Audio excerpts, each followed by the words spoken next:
Nice front, true believers. This is Modular Media's No Prize Podcast, a podcast for talk Marvel comics, movies, merchandise, and more. I am your host, Chris 8.0 Writer Gaston, and with me in the bullpen, my constant collaborator. Representing the distinguished competition while still keeping it a bit marvelous, the Vacuuminator. Bingo, bango. Okay. Yeah. Fucking comics. They do exist. Yeah. We just got the continuous episodes to talk about, and then the comics and some minor news. It's not super big. My continuing, hey, look at this amazing Spider-Man based Marvel Legends figure I got segment. Nice. That's the thing that happens. I don't know why. It's good. It's literally the Shocker figure, the Spider-Man free Shocker figure I had as a kid, but with better articulation. So, it makes me way more happy than even those other two ones I showed off, though. Even though they are better figures, objectively speaking. Hell yeah. But, no, we're wrapping up on Peacemaker. We're getting to the third act. Yeah, we got 2 episodes left after this week. And then we got, how many episodes of Boba Fett? Boba Fett ends next week. Boba Fett ends next week. And right now, the penciled-in plan is the week after Peacemaker's done. So we do the Peacemaker week episode, and then the week after that, we do a complete series recap review of the Book of Boba Fett. Mm-hmm. And we get Cody Lee Johnson on to discuss it. Get a couple guests, do the whole jam. Jimmy. Mm-hmm. And they all leave immediately after because they don't actually read comics. No. I mean, Codes might be cool with just talking about the toy news. That's true. We'll see. And then we get to comics and go like, what? What's happening? Huh? Who is this? Wait, why does Professor Xavier look like that? Oh, honey. He's looked like that for years. Wait, why is Superman young and skinny now? Buddy pal. That's his son. Superman had a son? Oh, boy. Yep. Here's a thought. If DC ever does another Crisis, will they go back to pre-John Kent Superman, or will they have to continue doing John Kent Superman? I could see them going to him being Superman, but I don't think they'll ever go to John Kent, because John Kent has become an insanely popular and well-known character even outside of comics now. Kind of like a Damian? Yeah. Because you either have to find him another hero identity, or if we're going to roll it back, he's got to go back to being Robin, Superboy kind of a thing. Well, Damian Wayne is almost at the point now where he's been Robin as long as Dick Grayson was. Damn. In continuity or outside continuity? Because Dick Grayson was basically Robin from the 40s up until the 70s. Yeah, that's what I'm saying. We're coming up on that time because Damian was introduced in the early 2000s. I could have swore he was introduced like 2008. I might be wrong. I don't know. I still haven't completely read Morrison's Batman, too, so... It might be the same amount of length as Tim Drake. Mm-hmm. So, there's that. Well, no, Tim Drake's Robin Hood was like a flash in the pan. Yeah. It's a shame, because, Tim Drake is a lot of people's favorite Robin. Mm-hmm. He's a good Robin. He's a good Robin. He's the good Robin. Yeah. No, but no, what I'm saying is what if they went to basically right after the first Crisis? That kind of we are starting from ground zero. That would be pretty crazy. Lois doesn't know he's Superman. They're not dating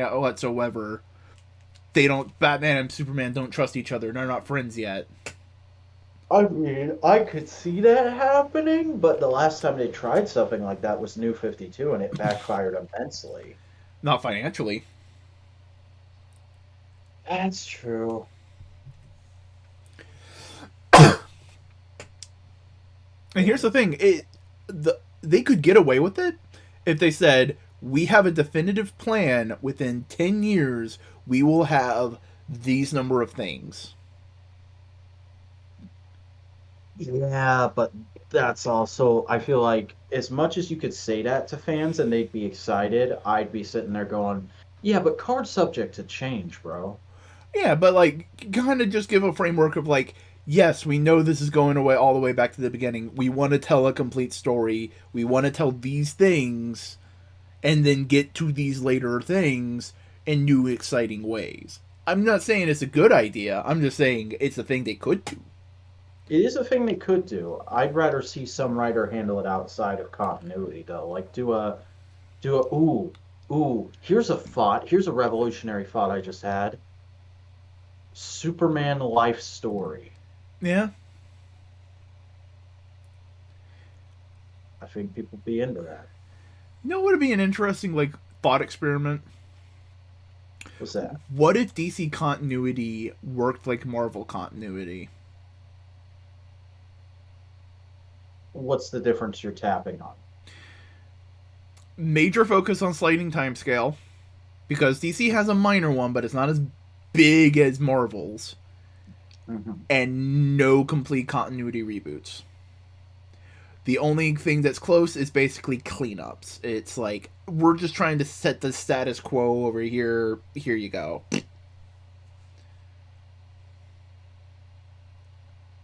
I mean, if it's like an outside of continuity miniseries thing, I could see that being interesting. But like, I think the ship has sailed on that. No, I just mean more of like a what if thought experiment video essay kind of thing.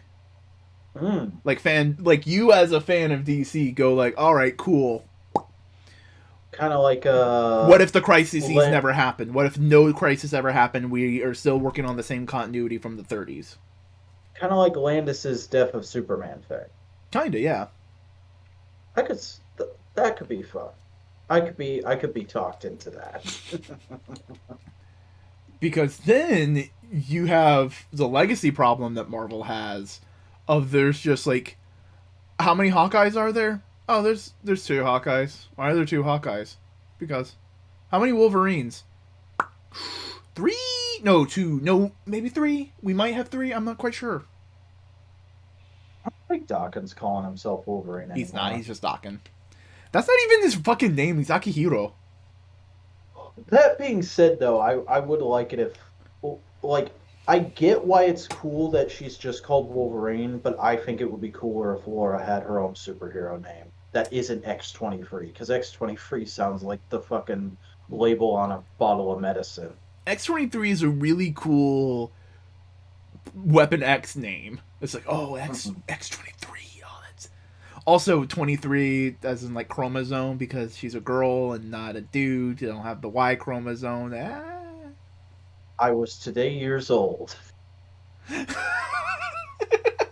I don't remember the exact number wise, but like I'm pretty sure that's one of the reasons why. Because they couldn't replicate the Y chromosome. That's why she is a female clone. Yeah. It's like when No Way Home taught me that MIT stands for Massachusetts Institute of Technology. God damn. You silly Billy. It's almost like I've never applied to a college or something. Yeah, you work at one technically. Yeah. So we got a fucking podcast to do. We do, don't we? Hey, Peacemaker happened. It sure did. I enjoyed this episode a whole heck of a lot. I feel like there's a lot of things to talk about. Yes, but it's not climactic in any way. It's a big climactic moment, but I don't know if it's like. And the whole this is the all hope is lost. Because we just see Peacemaker going about his day, giving a presentation to a bunch of kids who do as kids are and be assholes. Yeah, and the one poor kid thinks he's her dad, which apparently that kid wrote him a letter in prison. James Gunn posted a picture from the Suicide Squad set of his prison cell. There's a letter in there. Oof. Yeah. But basically asking the same question of like, hey, are you a good guy? Because you don't have any bad guys, and you just killed them all. How does that make you a good guy? Mhm. I love how he just immediately deflates that. Do you have a cadre of supervillains? Which is not a word I've ever heard used before outside of this show.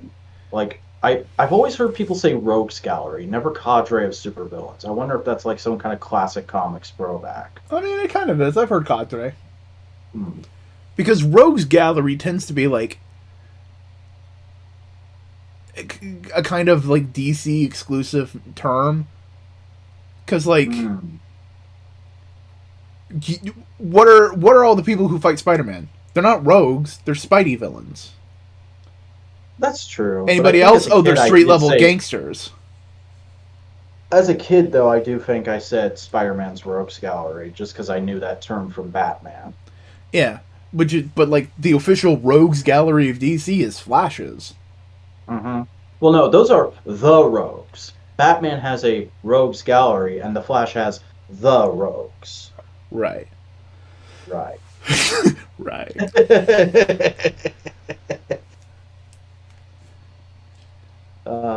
But you no, know what? That'd be an interesting thing. thing. I love seeing the janitor guy back too. I thought we weren't going to see him again after the first couple episodes.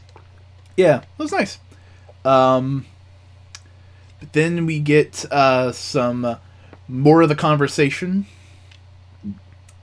We also it opened with that. Yeah. It opened with the whole confrontation thing, and we find out that Harcourt already knew, and that apparently they've got like a whole meta plan going on, trying to pull the wool over Peacemaker's eyes, which is really interesting.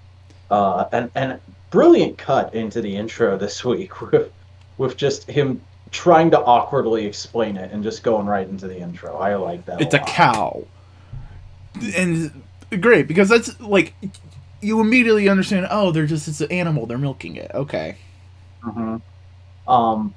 I also like getting to get a slight idea into the butterflies culture through the eyes of Myrn this episode, with him talking about how they wanted to settle peacefully at the start, but then they got greedy, and like how he's considered too nice for one of their people. That's really terrifying in a meta way. Yeah, but it's also really interesting to see how the Myrn butterfly's empathy looks at Myrn's memories and the pain it feels because of it. Mm-hmm. It's also interesting just because we never get that butterfly's real name.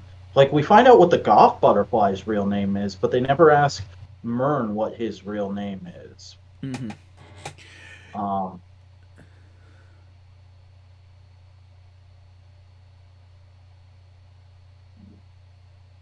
I had a thought for this guy. Okay. No, it's really interesting. It's fascinating. There's not a thing like this in Marvel and DC. This is a brand new concept, isn't it? Yeah, as far as I know, the butterflies are at least not a prominent thing in DC Comics. Yeah. But it's pretty obvious where James Gunn did get his influence for them later on in this episode. Yeah. I.e. himself.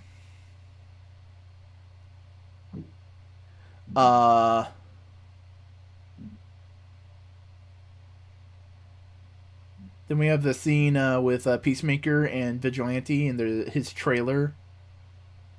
Doesn't his dad get out before that? Yeah, he does, and he just goes. He gets picked up by the neo-Nazi and he goes like, "What do you want, sir? First off, I want to fuck a chick. All right, and then I'm gonna go kill my son. About fucking time." It's like, damn. I also really enjoyed the scene with him and Officer Song, just because it's like that is the most like there's some really hilarious stuff about race relations in this episode that's also fascinating to read into. Um, but I genuinely found his line hilarious in that like, good God, you're ignorant kind of way that Jim Cornette can sometimes be charming through. Good God, you really think that's fucking clever? Hmm. Because he did the fucking ching chong joke. That's it. That's all it was. That's all the fucking joke was. And you're supposed to go Yeah. like, you're a fucking idiot. And everybody looks at him like he's a fucking idiot. And then Sophie says something that's actually clever. She says something that we've been thinking this whole show. I Just can't what remember. the fuck is that hairdo? Yeah. But, no, we finally Peacemaker thinks, maybe I should talk to the thing for a brief moment. Mm-hmm. Well, because it starts the conversation by drawing a freaking peace sign on the jar, which was very clever. I think that's the first time we've seen a peace sign in this show about Peacemaker. Honestly, though, I think, that gives away what the whole plot is.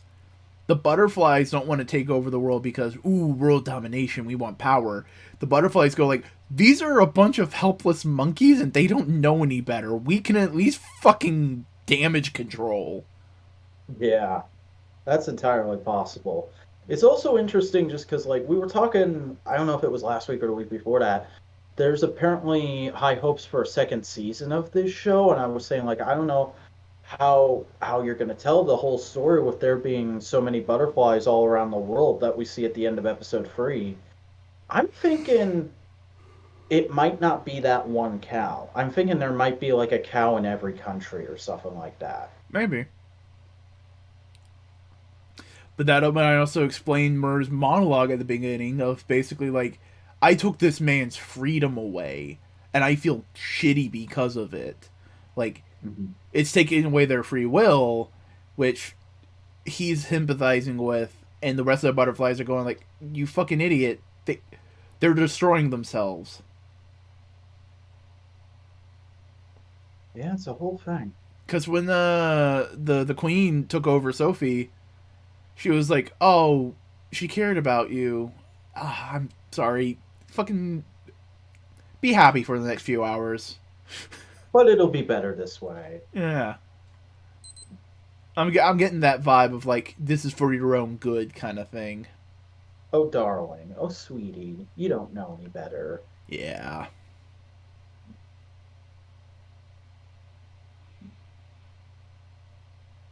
So the conversation scene with Goff is really interesting, just because like it totally displays the the difference between Peacemaker and Vigilante, which I saw some people getting upset about on the subreddit for the show, because I found that this week because I'm a glutton for punishment. A lot of people are saying that like Vigilante feels like a different character in this episode, and I'm like, well, no, he's always been a bit of a dipshit. That's the point of his character. Is like he has those moments of introspection. He has those things he hates, but he, at the end of the day, is more likely to say stupid shit than Peacemaker. Yeah. Because Peacemaker he doesn't, Vigilante doesn't understand the social cues that are going on around him. Peacemaker can, he's just an asshole. Yeah, so he's trying to ask good questions, but all he can think to do is like, hey, is this like the plot of that one movie? Is this like that other movie? What's going I on? mean, realistically, as a way to like narrow down what the fuck are you doing, that's an okay way of doing it. Or like, are you here because of peace? Are you here because of communication? Are you here because of you're lost, like you're trapped? Like that. He's basically asked, "Are you here because of peace? Are you here to take over? Are you here to kill us?" He just did it with movie references. That's fair. I hadn't thought of that. But then you have Vigilante who can't keep up with the yes or no rule. Yeah. And then the police stormed the fucking place. Which is great because it basically shows you how fucked everyone in this show is with the fact that, like, oh, Sophie and her partner are like the only two competent members of this entire department. The one guy with the battering ram just coming in his pants because he gets to do it. Oh yeah. And even then, they're also being fucking cockblocked by the goddamn new boss, who's there just to fucking fuck with them. Mm-hmm. And I'm pretty sure he's like not even an actual police officer that got transferred in. I, because at first I thought he was another butterfly that was on Murn's side, but obviously this episode we find out that's not true. So I'm guessing like he's just some crazy assassin that the real Murn knew, Yeah. especially with the Hamburglar scene. Oh, and the end credits scene. Yeah, the end credit scene that was like That's scary good. shit. It was funny, but it was like, oh Jesus, people are actually That's like a good Joker scene where it's like I'm laughing, but I feel terrible that I'm laughing. like honestly, he could play a good fucking Joker. Mm-hmm. Stop trying to make the Joker sexy. Yes. Let's get old scary Joker in here. We had one sexy Joker with Heath Ledger. That's all we need. I didn't even think Heath Ledger was a sexy Joker, but I Heath wasn't Ledger is a first sexy female man who time. played the Joker. That's true. That's what But I'm now saying. But now we got to get an actual sexy Joker because fucking Druig is playing him in the Batman apparently. Hmm. Yeah. What else to talk about with this episode? I mean, other than the scene. There is the scene, but before that, I want to highlight, because we've been talking about race relations a little bit. I really like the scene when they first get back and they're debriefing with everyone and talking about how Goff went into Sophie. Like, that whole little discussion there was like just a brilliant encapsulation of what the discussion of racial relations is like for people of our generation. And dealing Where with it's like, people who are dipshits. yeah, stupid, ignorant white guy, and slightly less ignorant white guy who's trying his best, but then he gets chewed out by the two allies, and so he gets angry, and it doesn't solve the issue at all. Like, Right. yes, that is it. Yep. Also, it is the most, like, discussion from the 70s fucking nonsensical thing. It's hilarious. Also, like somebody on that subreddit I mentioned earlier pointed out that like Vigilante might have been trying to refer to a specific region of Asia, and that's why he thought he was correct. Yeah, but no, Oriental is not people. Oriental is things in place. Mm-hmm. That's from what I have seen from the internet in the past. That's kind of how it was explained. Like that's no good, kind of thing. Yeah. Well, it refers to someone like their property Yeah. because it comes from a time when Asian women were sold as sex slaves to Yep. Western soldiers. Yep. Off of that though. Yeah. But we also get Peacemaker just going like, guys, just fucking let me know shit. And it's like, no, you're a dipshit. And he can tell, he can really easily tell that they're keeping shit from him, which I like. I like that we keep reinforcing that he may be a dipshit, but he's not stupid. And that leads to the other super controversial joke this episode of fucking Vigilante pretending he's Eagly. Apparently, a lot of people thought that was super left field and out of character. No, like, he's done shit like that before. Hmm. I felt it. I felt it was odd, and it kind of derailed the scene for a second, but it didn't feel out of character to me. It felt like I can see what it is. He was seeing the scene was getting tension filled, and he was trying to crack a joke to make it lighter. But he's fucking autistic, and doesn't know what joke will work for all these allistic people. And so he goes like, "Look," and he's just like, what are you fucking doing, bud?"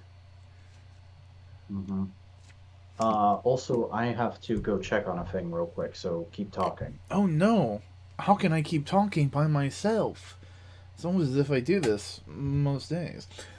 Nah, Peacemaker's really good. Oh, the gun scene where Hardcore is engraving a dove of peace onto the gun, and like she's trying to make Peacemaker comfort. Like they're trying to work together, and Peacemaker just fucking sabotages it yet again. Just sabotages any relationship. But the fact that he realizes he was sabotaging it and tries to fix it is, oh, golden, golden, golden, golden. Here's a thought I need to bring up to Vac when he comes back. Yo, what if I just oh my god, yeah, no. Imagine a Guy Gardner show with like this kind of John Cena like character. John Cena. Oh, are you talking about HBO's Green Lantern? No. Imagine just John Cena playing a Guy Gardner character. Ooh, that'd be fun. I'm not saying he can or should. You know who'd be a better casting for it though? The Miz. Miz could be a Guy Gardner. No, I was talking about the gun scene before that though. The where Harcourt was engraving the bird. And it's like really trying to like go like, hey, look, we're gonna go into some shit. You need to be on your game, kind of thing. And the Peacemaker completely misses the point of it and just goes like, oh no, it's backwards. You know? Yeah.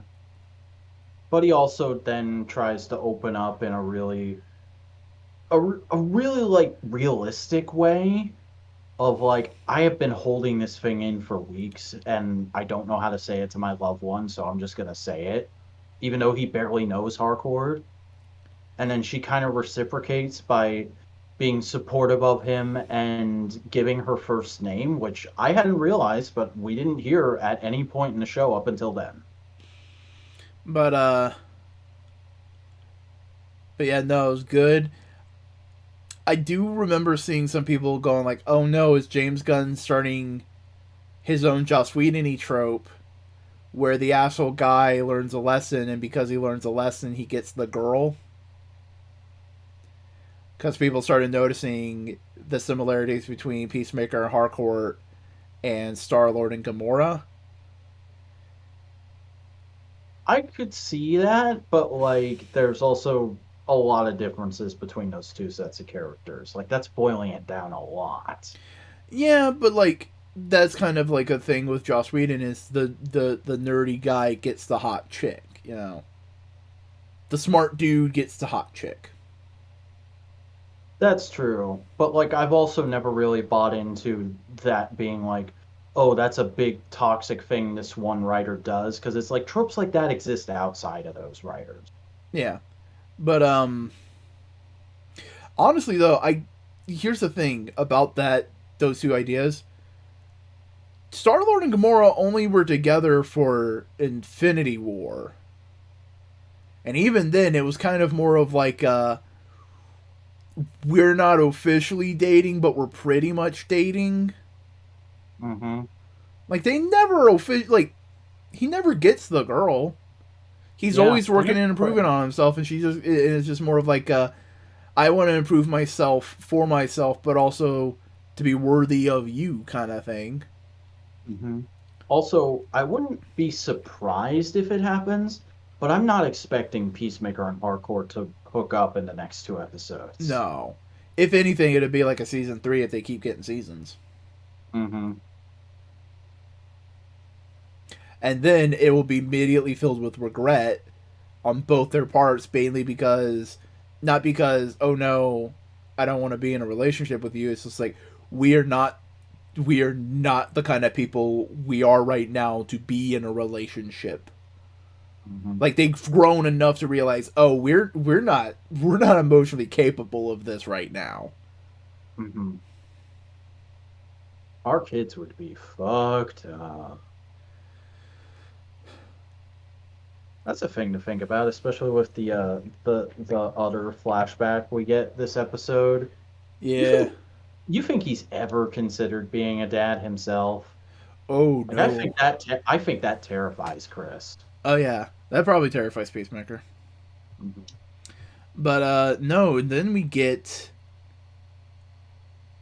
basically the montage where on one end we have the white dragon suiting up, getting ready to be a white supremacist fucking asshole. Mm-hmm. And on the other end, we And I'm have sure he did fuck an asshole too. no, he did. Didn't you not see the fucking neo-Nazi in the bed? Yeah. How much you want to bet she was the wife of that guy in the truck? It's possible. But also there's a level of weird sex cult thing with that whole stuff because she was the one who like put the helmet on in the ritualistic fashion. Also, there's just an overarching thing in this show where we have seen breasts a lot in this show, but they've never been glorified like major media tends to do when they show breasts. It's just kind of like, yeah, here's breasts. Even Here's the even titties. in the first episode when Peacemaker was having sex with that lady, we literally see them having sex, and the breasts aren't sexualized at all. Yep. Which is neat. But on the other Interesting. end, we have the butterflies taking over the police station. Yeah, which was wonderfully horrifying, and it was kind of fun just in the revelation of like, oh, the crazy captain isn't another butterfly. Okay, I'd read that entirely wrong. Yep. And it's just like terrifying. It's a new Slither scene. Like, you know how I said when we first started talking about Peacemaker, this feels like a culmination of every bit of work James Gunn. James Gunn has done so far, and like, yeah, this scene confirms it. It's like, yeah, no, there he is pulling out all of the things he's learned from all the previous movies. Hmm. And it's gone quite well, I'd say. Because God, that scene, that could be a really high view count YouTube video in and of itself. I'd be surprised if they haven't clipped it out already. God damn, the slow mo running though. Hmm. Eh, With the partner Fitzgibbons. mm-hmm. Mm. And then I felt ending. so bad for that guy this whole Oh, episode. feel bad for all of them because like they were just trying to fucking do their jobs. Simple small town cops. I And don't think any of that. They don't come off like the kind of cops who would have killed black people. Jesus fucking Christ. But I mean, then that's how I distinguish good cops and bad cops in my mind these days. we have the final scene as they're walking out of the police department of all of them learning to smile again. Yeah, that was such a good little bit of lore.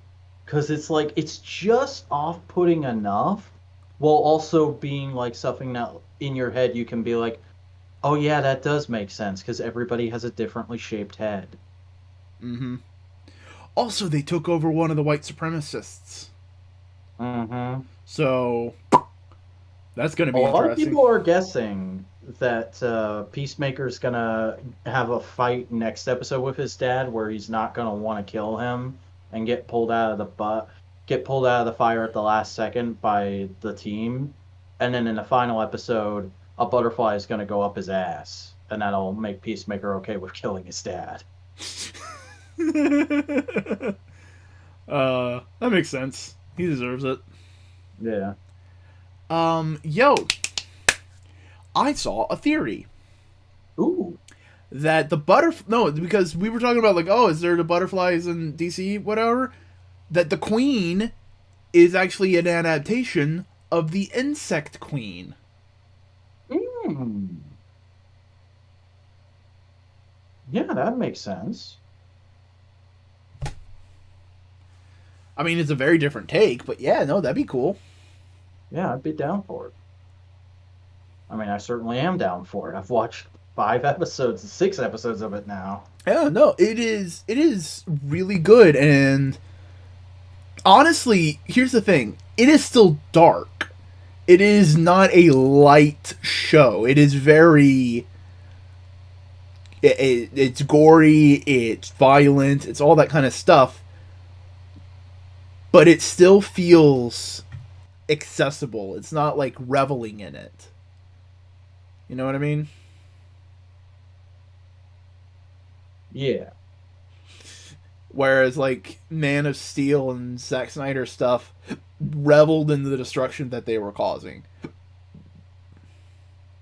This seems apologetic at it. Yeah, it makes sense.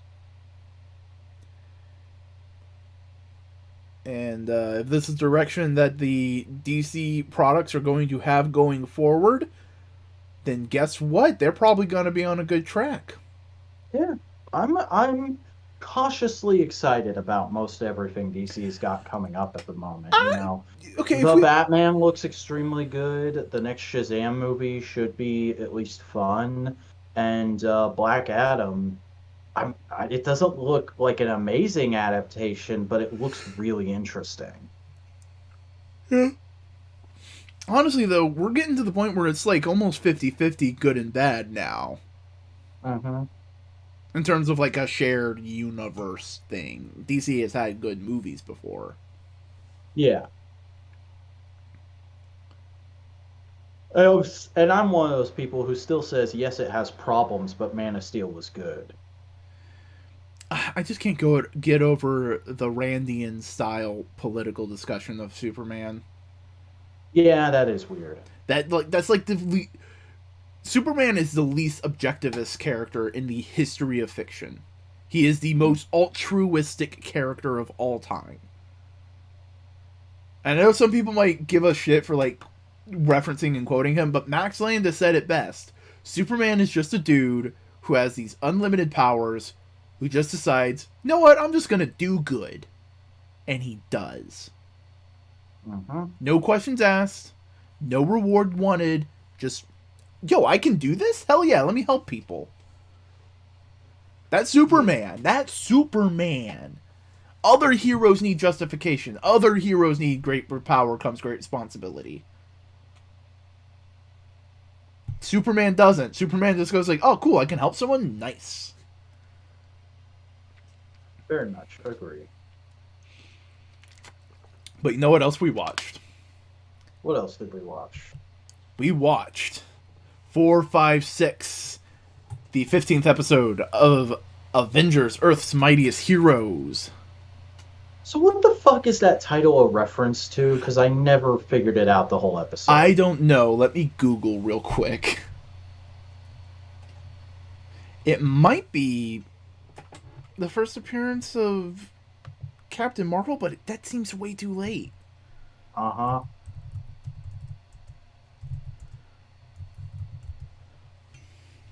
Also, dig that robot design. You know Cody wants to figure Oh yeah, that. it is a good ass robot design. Feels very Ben 10, but in like a good way. I gotta say this. This is a perfect reimagining of Captain Marvel. Yeah, it's real good. It's real solid. I'm not a big fan of the way Wasp is written this episode. Like her whole subplot felt very stereotypical and a bit like women are too demanding and don't actually know what they want to me. Yeah. But like I like the rest of the episode, and I like that most of the time people are calling her on her bullshit. Yeah, it is not a reference to a specific issue of the comic.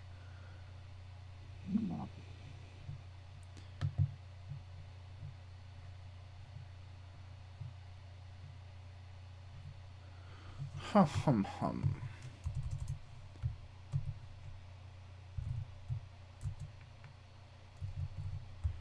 But yeah, no, this is a great reintroduction, a good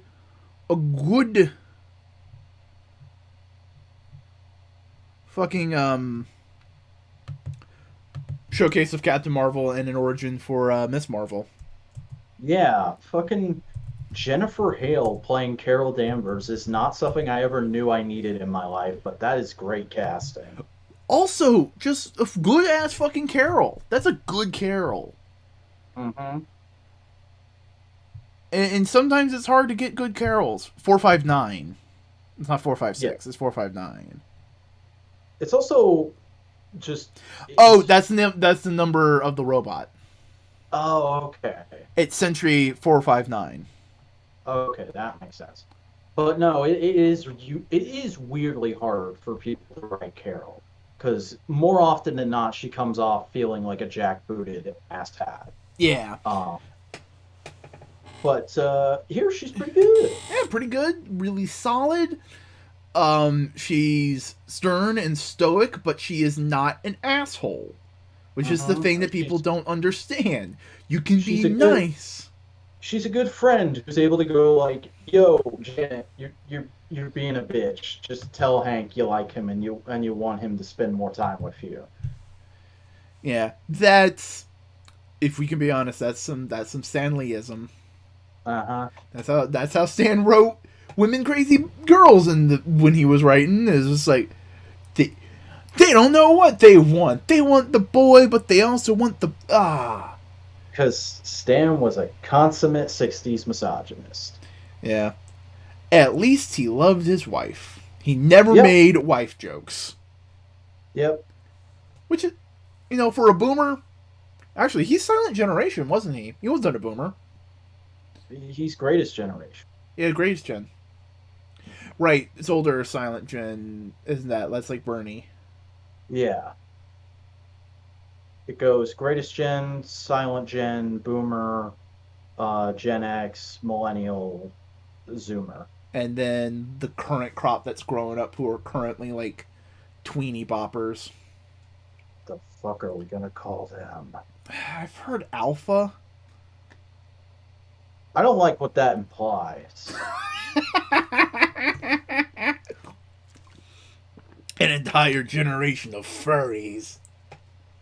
Yeah. Oh god, dude. I was swiping on Bumble earlier and I found a girl who seems so perfect, and then there's just her last photo is her in her furry costume, and I'm like, God fucking damn it. You don't want the nuzzles? The ooh-woos? No, I mean, like, if you're into that, good for you, but I don't want nothing to do with that. Sorry. Says the man who has a Supergirl body pillow. I feel like that's a few levels up in degeneracy from furry. But the episode again, great ass Captain Marvel, because it's just like, okay, cool. How do we do Captain Marvel? Let's just give him a different power set so he feels cool and unique, and not just like. Let's just do a 50s science fiction plot. Like, this feels very datey or stood still at times. And honestly, that's when Marvel is at its best. It's when it's not a superhero story, it's a different story, and superheroes just happen to be there. Yeah, the superheroes are dealing with this problem. Like Monsters Unleashed. It's a kaiju attack. What? Oh, sweet, they're superheroes. How are they gonna deal with a kaiju? Mm-hmm. There's a giant robot, sci-fi 50s B-movie. The climax of the plot takes place in a goddamn drive-in theater. Mm-hmm. It's perfect. It's good. Yeah,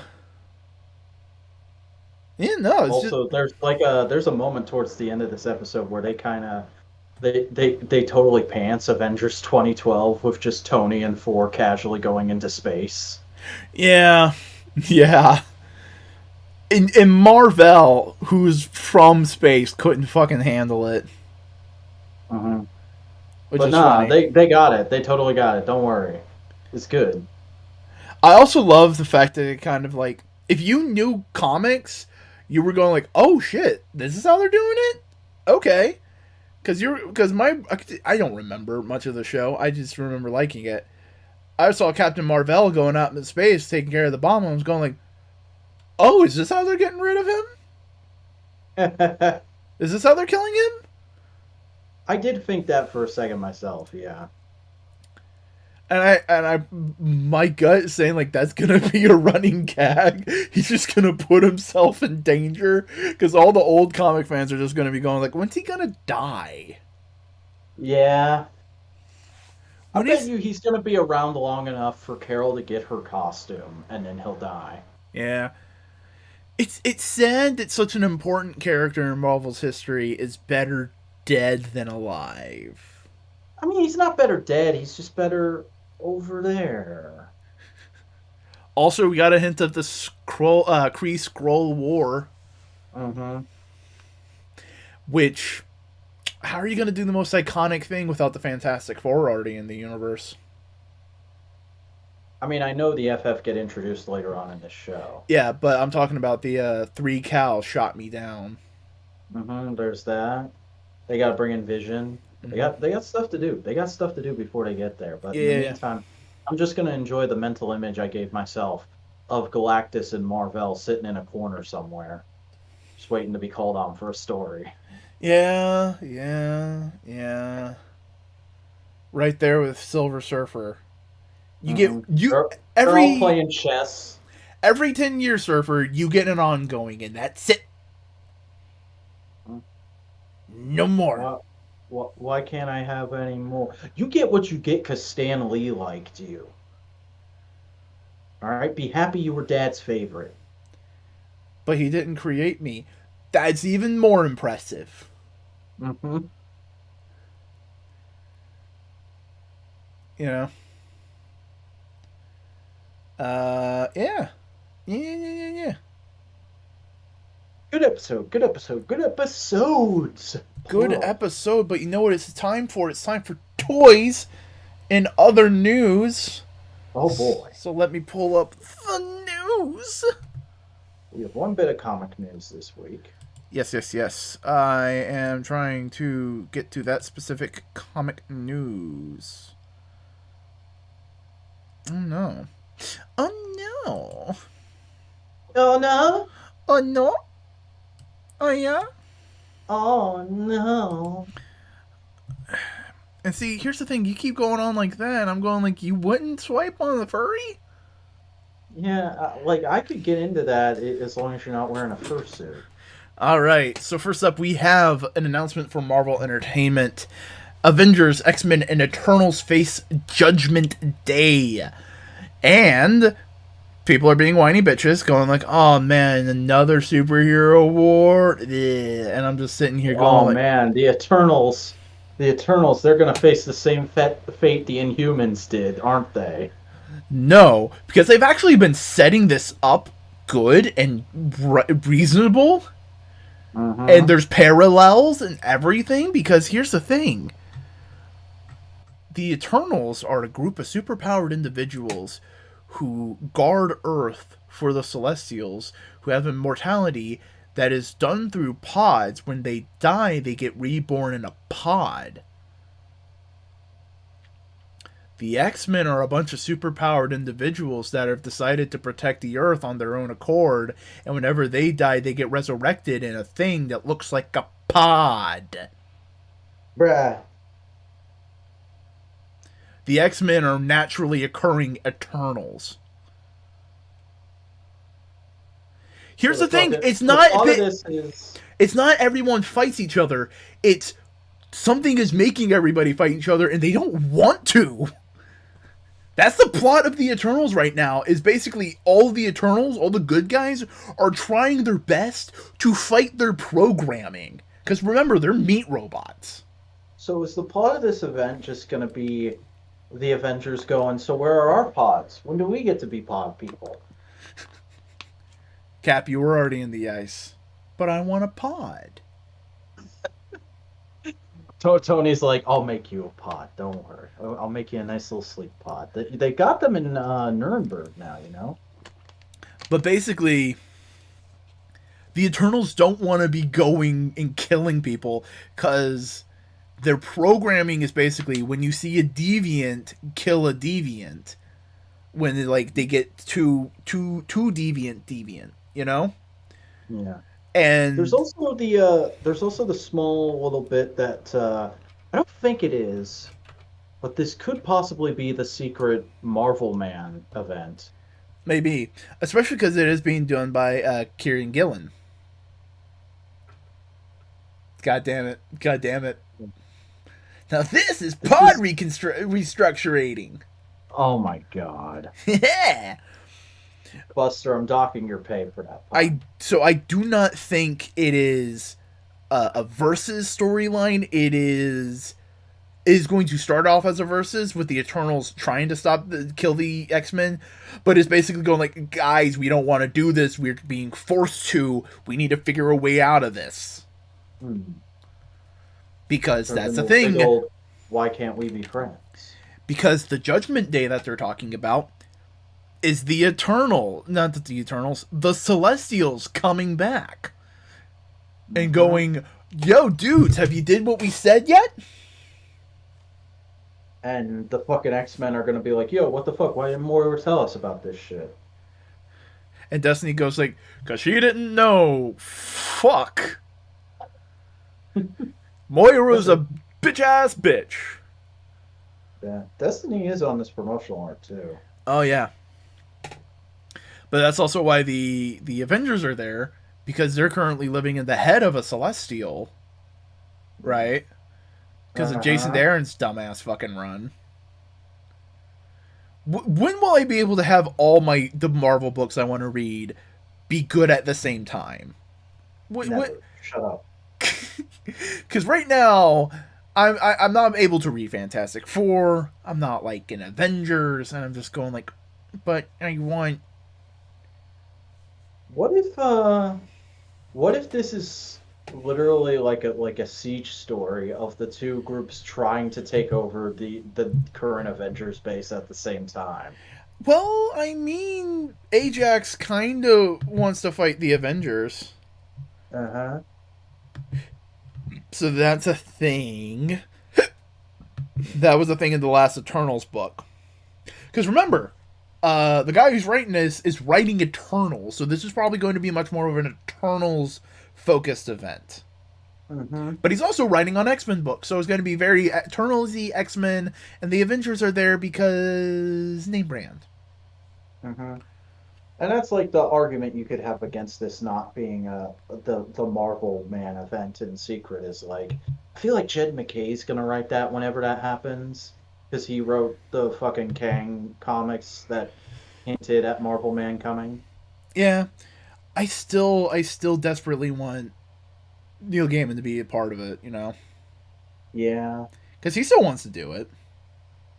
He wants to finish his Marvel Man run.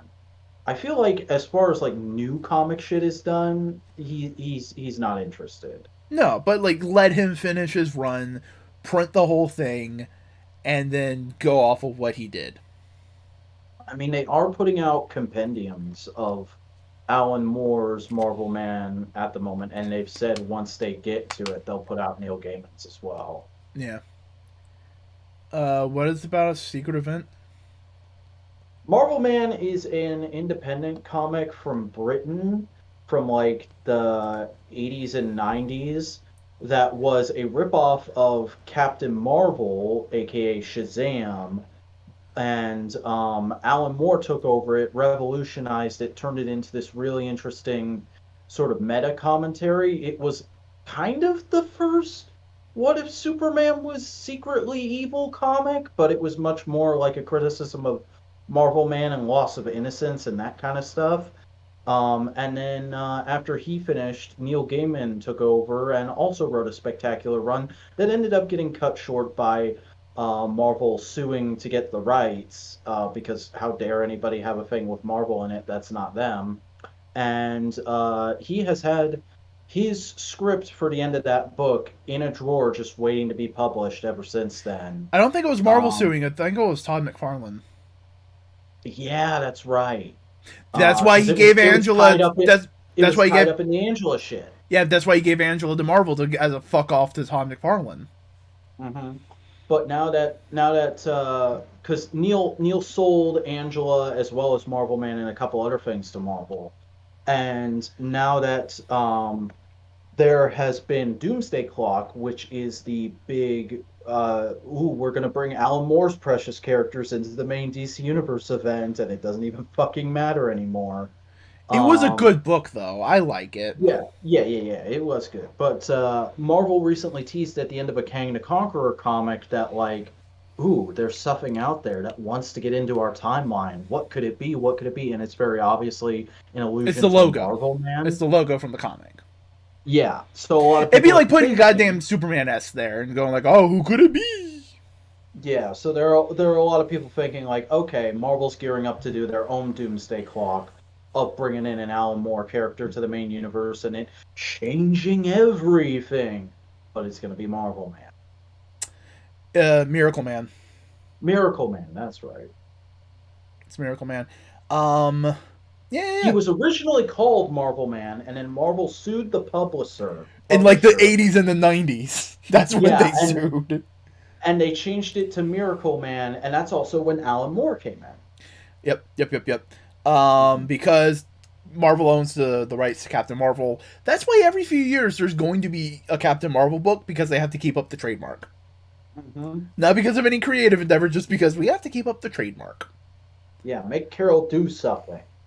Well, it wasn't Carol for a long time. It was a bunch of different characters. There was a bunch of different Captain Marvels before Carol. And then they went, wait, what if we just made it Carol? Wouldn't that be smart? Oh Let's just make yeah, it Carol. people like Carol. Why do people like Carol? I don't know. I don't Chris know. Claremont did some stuff with her. Like what? She got put into a coma. She was in Rogue's head for a while. Fuck it. Let's just make her fight Iron Man. Everybody will love that. Oh, buddy. Oh, God. The pain. Um, Speaking of things that's not necessarily painful, but can get. Well, wait. Are you gonna read Judgment Day, sir? Oh yeah, no, I'm gonna read Judgment Day. Okay. It's it's going to be Avengers stuff written by someone who can actually write. I kid. Uh, Jason Aaron's good at writing Doctor Strange. Jason Aaron has written a lot of good things. Avengers just isn't one of them. It feels too cluttered. It feels so goddamn weird and cluttered. Like, why is Robbie there? Why is that Ghost Rider on the team? Why is Blade on the team? That's like putting fucking Punisher on the Avengers. You don't do that. Because these are the characters he wanted to write about. And they said, Jason, will you write Avengers? You're our most popular writer right now. Oh god, I can't wait to see the day fucking Donny Cates gets the Avengers. Because remember, that run kicked off right at the tail end of his 4 run. Oh yeah. Also, his Thor run's apparently pretty good too. So, Oh, yeah. hey, you want to talk about Toddy Mick? Yeah, so the DC Batman animated The Adventure Continues lineup of figures that was slated to come out and was going to be basically, hey, here's designs from after the animated series happened, but in the Bruce Timm style as action figures, uh, got canceled when DC Collectibles slash DC Direct was dispersed via the DC layoffs.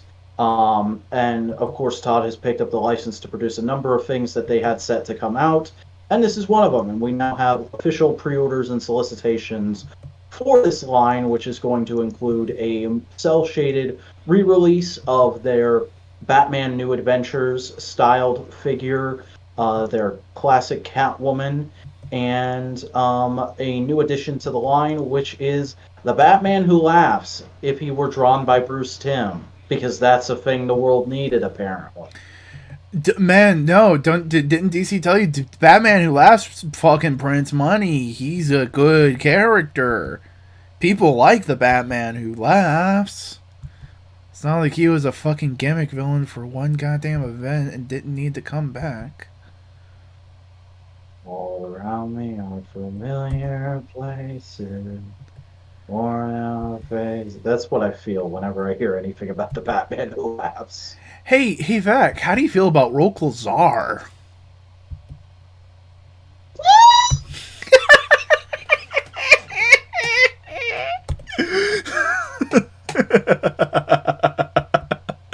Rogozar actually hurts. Rogolzar hurts on a fucking Gaim Ghost level, because I bought into the hype for that motherfucker at the start. Here's the thing. The Batman Who Laughs is not a bad guy. He's not a bad character. For one event. For one storyline. Great as a Bruce Timm design. Like, I would buy this figure divorced from the source material. But then he just got put in fucking everything. Mm-hmm. It's dumbery. It's dumbery. Yeah.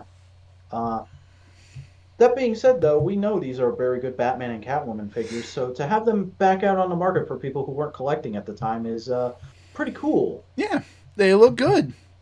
Hopefully we get more interesting characters other than the Batman Who fucking laughs. Yeah. I would love it if Todd would not just make sure that the waves that were promised are released, but like go back and continue it. Make stuff we hadn't seen. Hey, you know it'd be cool to see? What about characters that came out after the Bruce Timm era? Mm-hmm.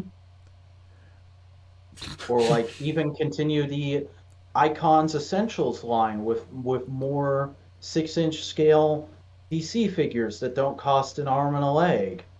Come on, give me that Etrigan we saw at that one toy fair, please. Please. Yeah. That's the weird thing about DC. Your characters are either like A-list or C-list. Mm-hmm. There's very little A and B. Yeah. The Batman 2004 action figure line is pretty expansive, and you can find most of it for decent prices on eBay or at vintage toy stores, Buster. Yeah. They did a lot in that. Mm-hmm. No, you know what'd be interesting? Because it's in the same continuity, but not in the same art style. Static Shock. Ooh. I can't remember. Were there Static Shock figures at the time? I don't know. Maybe. I mean, it had fucking 3 seasons. It had a good run. Hang on. I can solve this with a quick Google. You can solve that with a quick Google while I pull up our next little bit of news. We got a Marvel Select Hawkeye exclusive variant. Yeah. So the Disney Store is re-releasing the original figure that came out shortly after the Matte Fraction run ended, but it's got some more updated, slightly more accurate paint shades to it. Not like drastically different, but just noticeably different to the point where if you're a completionist, you're probably going to want to get that. What's that yes to, Buster? The Batman figures or static?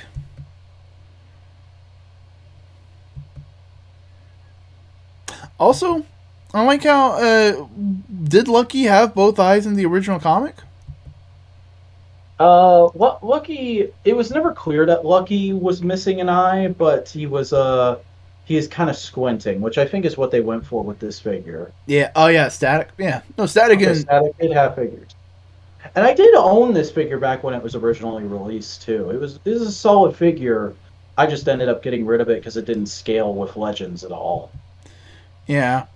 Does this scale with Toddy McFarlane line? Yeah, it does actually. So that's what Todd McFarlane's fucking aiming for. He's not aiming for Legends. He's aiming for this. God damn. You're aiming for the line that like literally everybody hates, or at least everybody I talk to does.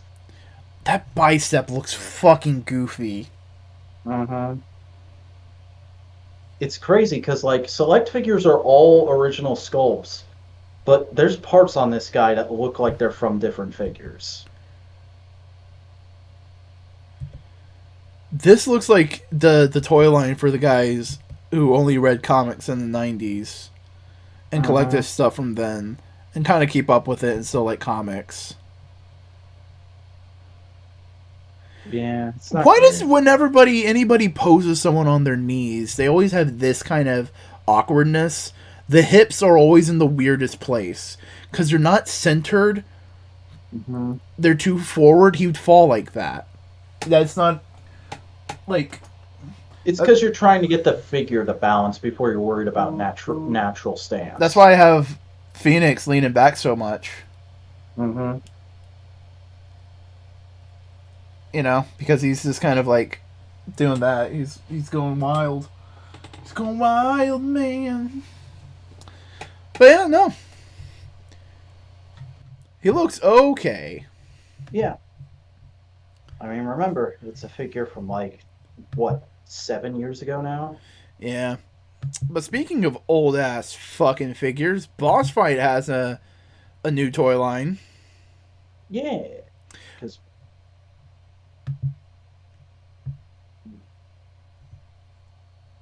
You good? I had a brain fart. Oh, okay. I thought you were trying to figure out something to say. Because we got some new retro figures of characters that your dad might know. Uh-huh. Kids read comics in the 30s? Or the 20s? Were there comics in the 20s? I don't know. There are strips in the 20s. Yeah, that's true. That's true. Um, But like, look, it's Flash Gordon and the Phantom. it's Flash Gordon and the Phantom, and I'm pretty sure they're major bad guy. Uh-huh. Ming the Merciless and whoever the other fucker is. I've never seen him before. Yeah. They look cool. I think they look cool. There's always very something. Kenner-esque. Yeah. There's something fun about them, but like, who's asking for these? Maybe the same people who bought the NECA figures of these characters Yeah. last year. See, here's the thing. On a certain level, these guys kind of have the same vibe as like not Flash Gordon, Conan the Barbarian. Yeah. But like they don't have like there's no new Flash Gordon and Phantom stories going on.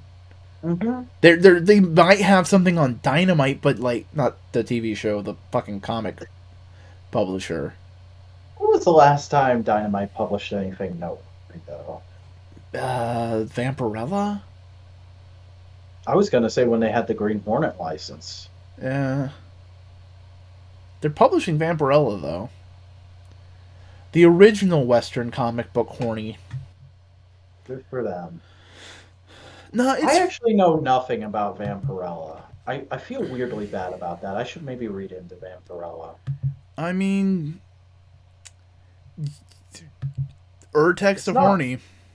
It's not really my flavor of horny, I think is why. Like, it's the same thing as, like, I recognize there's a huge market for things like Vampirella and Lady Death and fucking Red Sonja, but, like, it's not, I'm not that market, so, like, I just know nothing about them except for that is a character design. Yeah. It's weird. It's weird. Because, like, if you talk about, like, horny Japanese comics, there's 1,001 you can mention. Yeah. But you talk about horny American comics, there's like 5? Yeah, there's those. There's Grim Fairy Tale. There's Danger Girl. There's that one steampunk one that I have just a random issue of. There's whatever Steven Sejic is posting this week. Mm. I mean, online there's plenty of horny Western artists, but I'm talking like published comics. Yeah.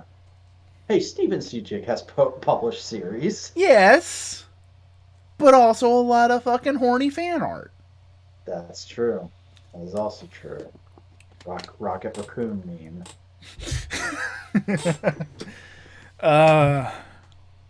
That's still my favorite moment from the first Guardians. I don't know why. It just made me laugh so hard in the theater. But hey, guess what? There's more toys to talk about. And this time we're talking about superheroes. But they're not from America. Whoa! Endeavor is getting an amazing Yamaguchi figure.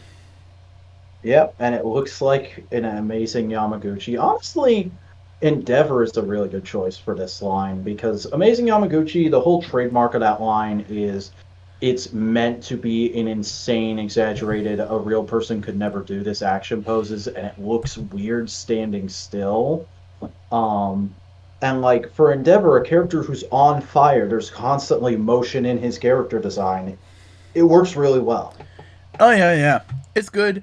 Have they done other My Hero characters? Yeah, they've done All Might, Deku, and they've got a Bakugo that's about to come out.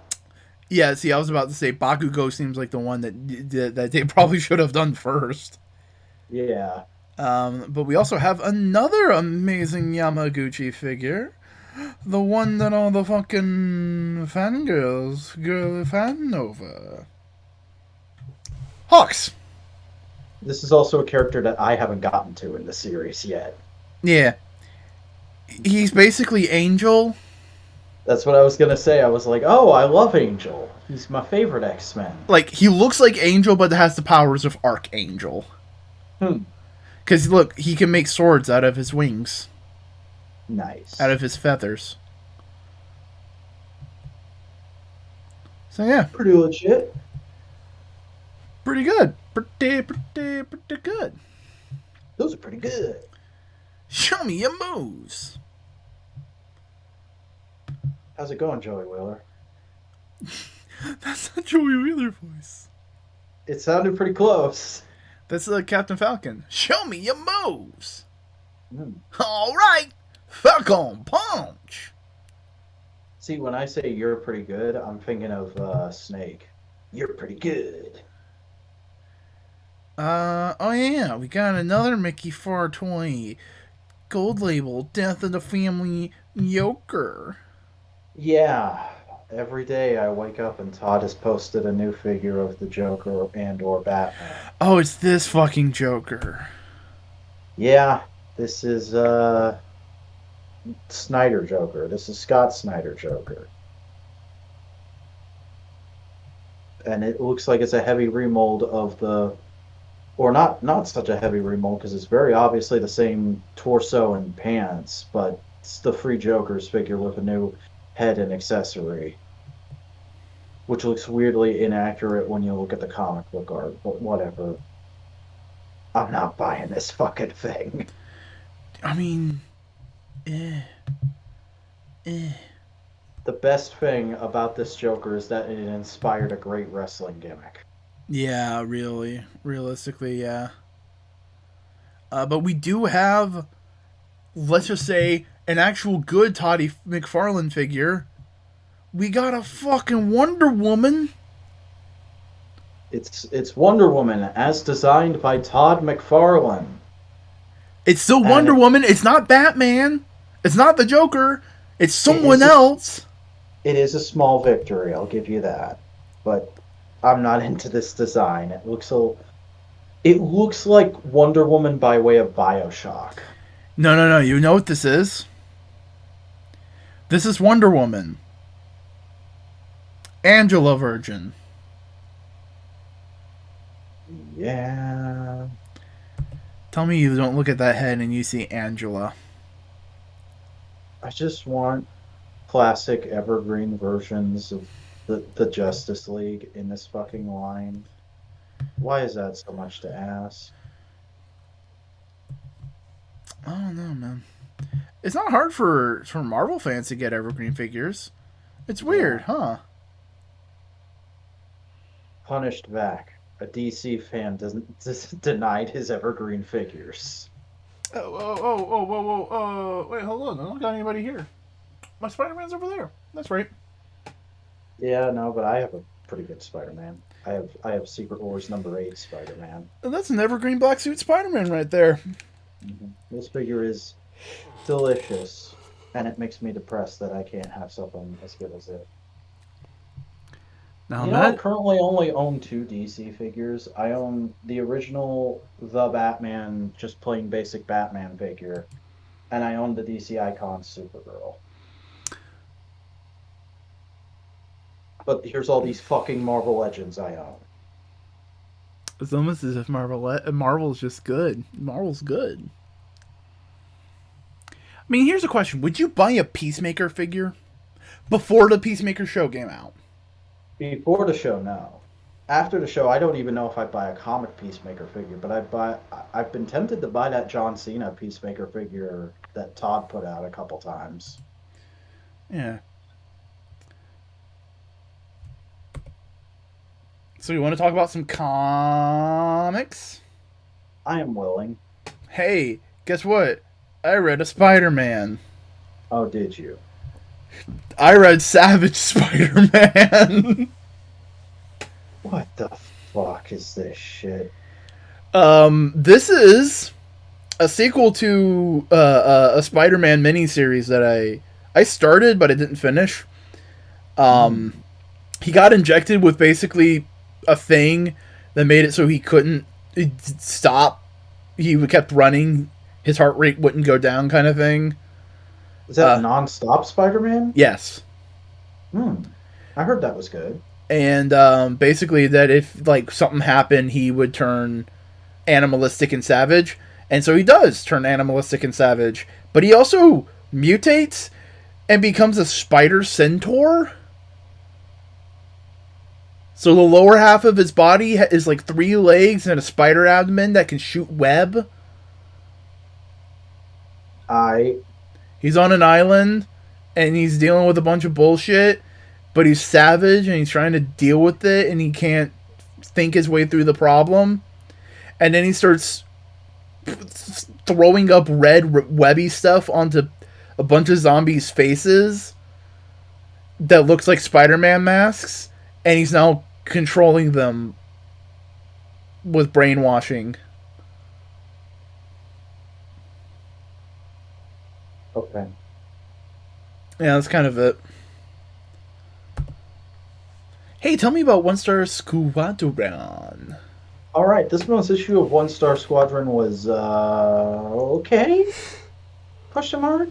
It's interesting. I liked it. I didn't feel like it had anything particularly huge to write home about, except that like Superman shows up for a minute and talks to the board of directors for Heroes for You, and tries to chew them out, but like because it's corporate America dealing with a government agency, the most he can fucking do is pull the Justice League support for Heroes for You. But they're also like, ooh, that's gonna make our stocks tip. We better get ready to sell the company. So like they call Red Tornado in for a meeting, and he thinks he's about to be fired, and they're like, yeah, no, we need you to do some layoffs. We need you to trim the fat as much as you can so that we look good to prospective buyers. And you'll be taken care of. Everything will be okay. And he's like, oh, I don't know what to do about that. And they're like, well, the first person we need you to fire is Power Girl. And he's like, oh, I can fucking do that. Has she just been like a dick this whole series so far? Yeah, she's been low key like a boss bitch the whole series. Like girl boss or just bitch? Yes. Okay. Like she's been a constant thorn in his side.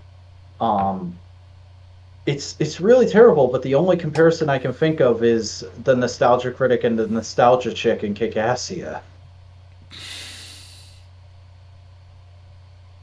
Are you sure you couldn't come up with a better fucking comparison? It's the first one that came to mind. Okay.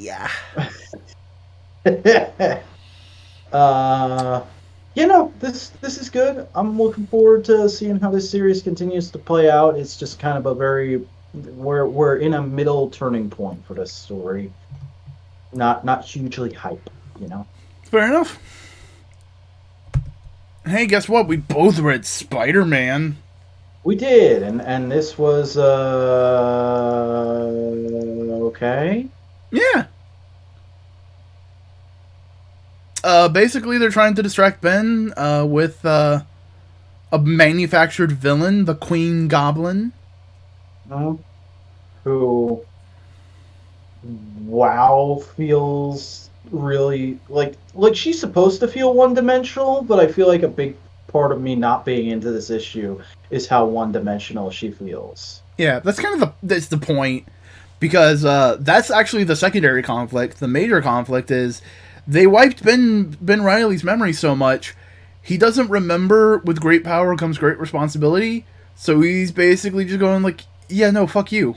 Fuck all of y'all. See ya.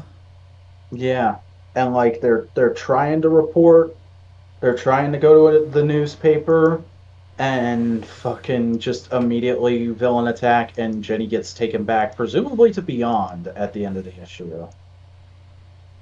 Yeah, but it is we're getting through to the end of Beyond because Wells is going to be doing not Wells McKay is going to be doing Spider-Man after this.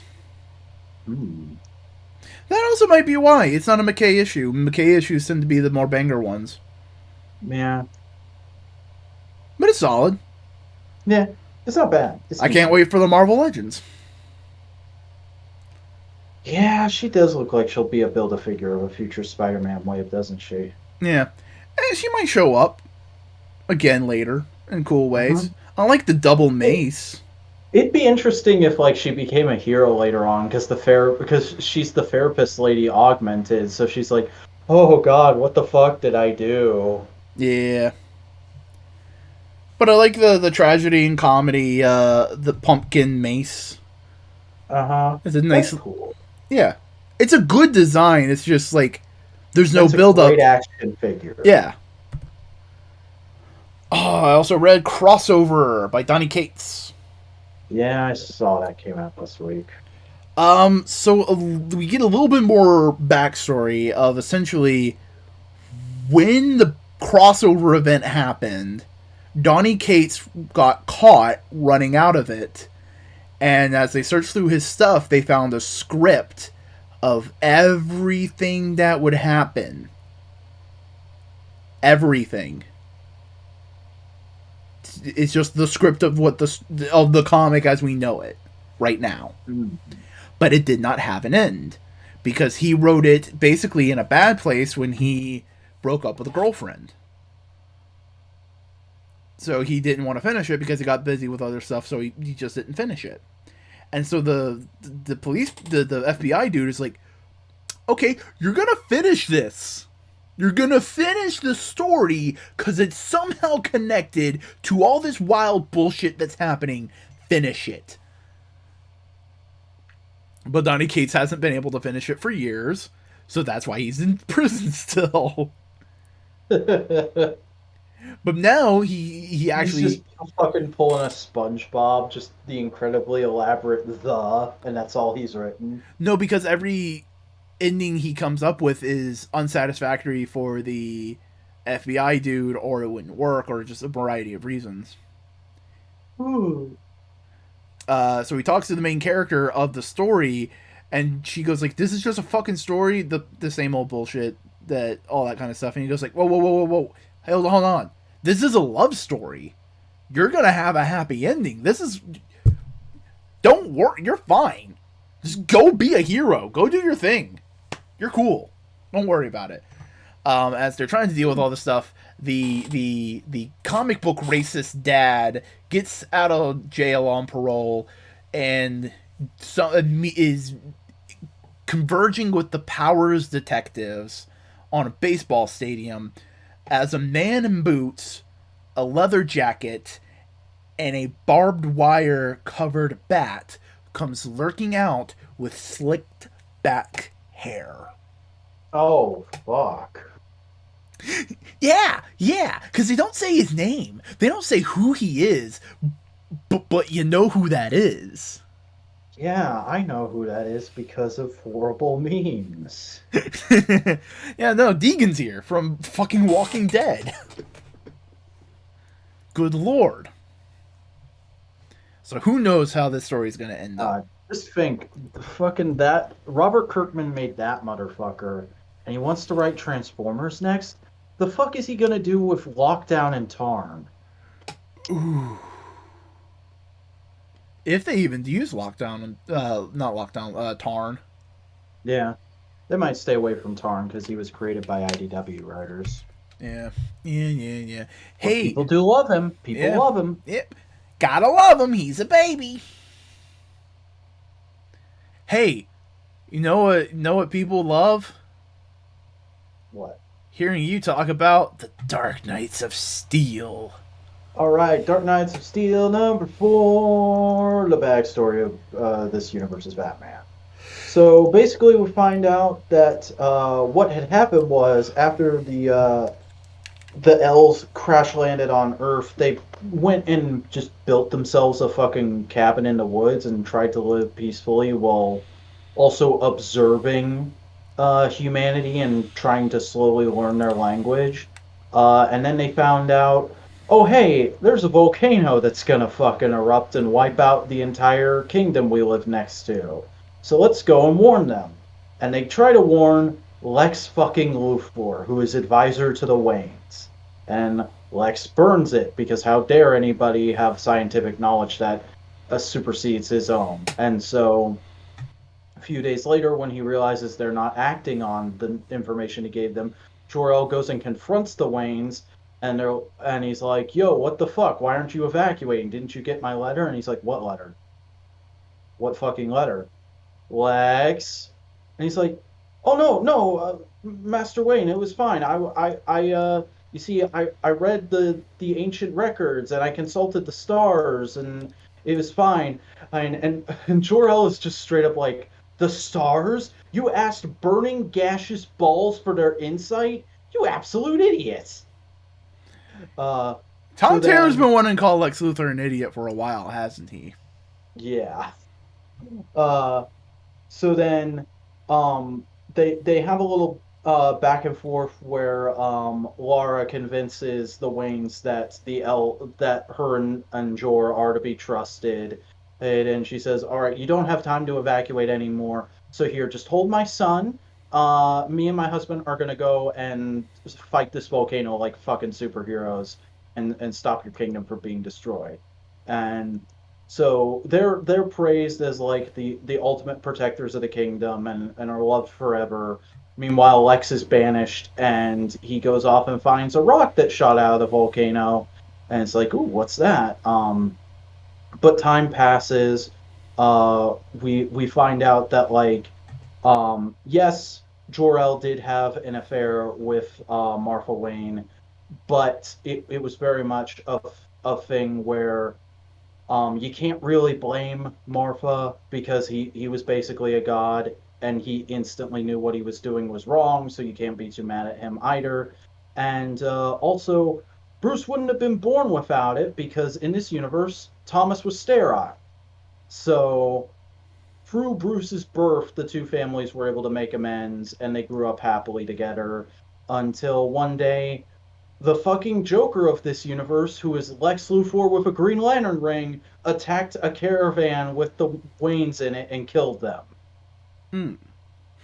So it's basically like it's a situation of y'all fucked up, but like there's a kid and you both recognize you did bad and you're apologizing, you're wanting to do better. Okay, we'll forgive you, do better, and we'll just work together as a family. Like a big old family. Yeah. And it's also explained that like Martha's literal last words were, "Hey, take care of Bruce, make sure he's okay. I'm not mad anymore. It's fine. You guys are going to be in charge of the kingdom now that I'm dead." And the issue then ends with Bruce resolving to try and be the best boy that he can and riding back off to the kingdom. Mm. So it's solid. It's again like this whole series. I feel like I always come out with the same opinion of like this is fucky borderline fanfic bullshit, but like I'm okay with it because I kind of knew what I was getting myself into with the premise, and it's handled fairly well because it's Tom Taylor. So yeah, I liked it. Yeah. Hey, guess what you're gonna do? What am I gonna do? Talk about World of Krypton. All right, World of Krypton number three is a really solid issue. Not as good as last month's issue, but still really good, especially because it opens with Kara getting her placement test.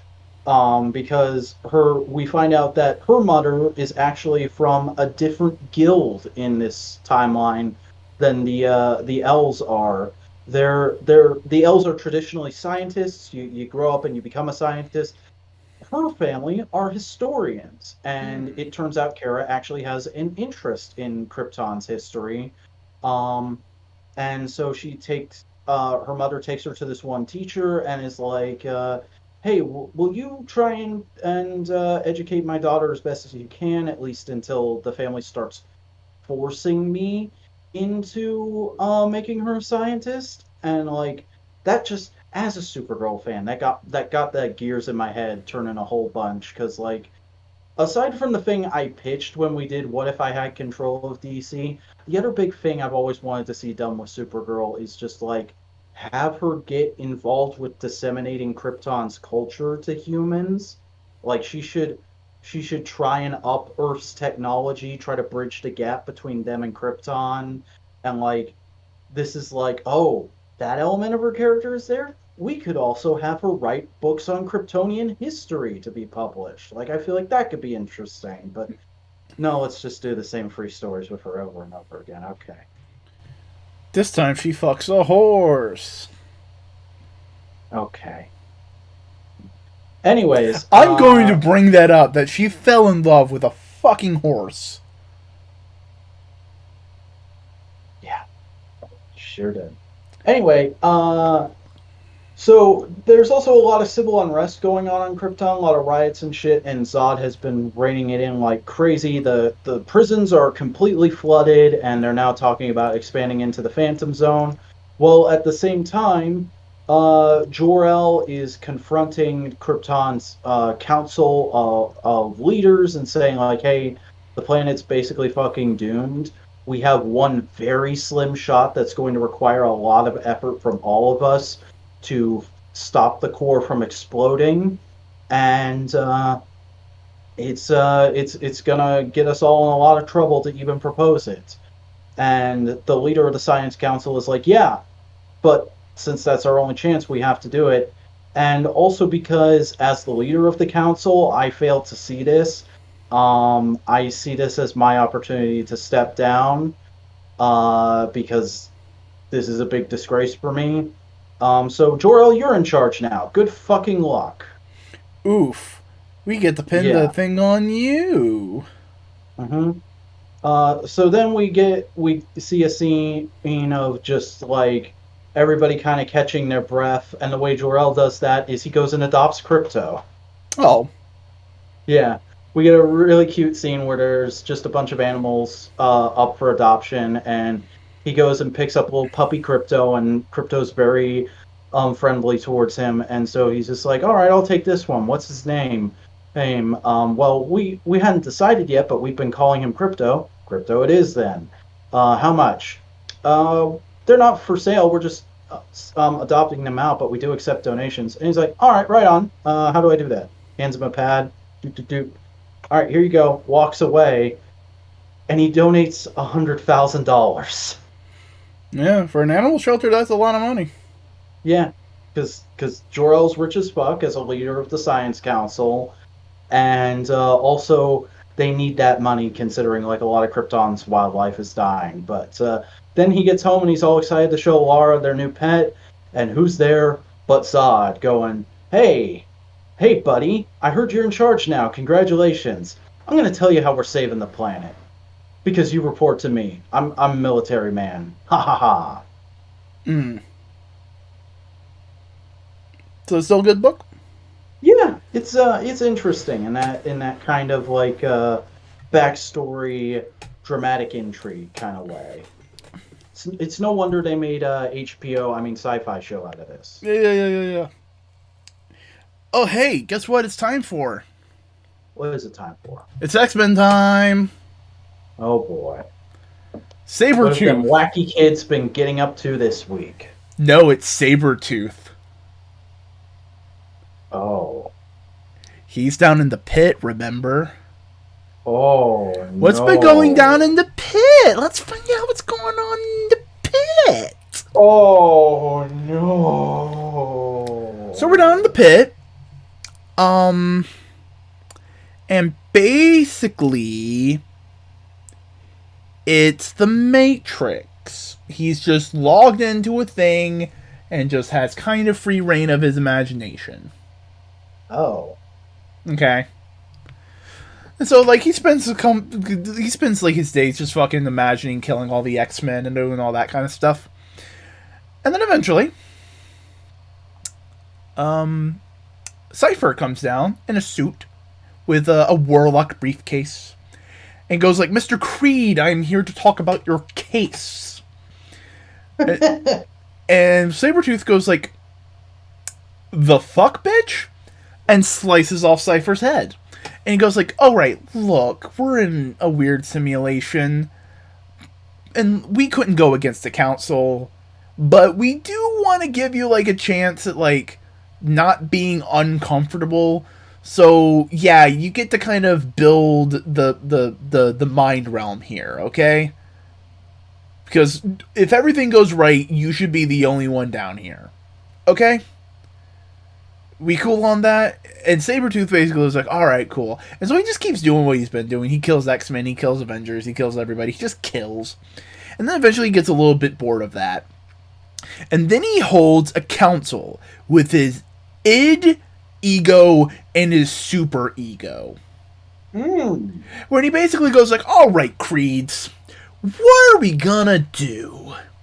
And so it's his kid version of Sabretooth, the superhero Sabretooth, and a well put together business suit Sabretooth. And they immediately start talking. You know what was fun? Killing all those people. And you know who made the loudest noise? And they all scream at the same time, "Banshee." So Sabretooth builds a hellscape where he is basically Conan the Barbarian King ruling over a desolate wasteland. Creed, I'm just gonna gently suggest this as like not even a friend or a fan, just like a guy who knows you exist. Therapy. Oh no, you know what the worst part is? It's starting to infect Krakoa. Oh, fuck.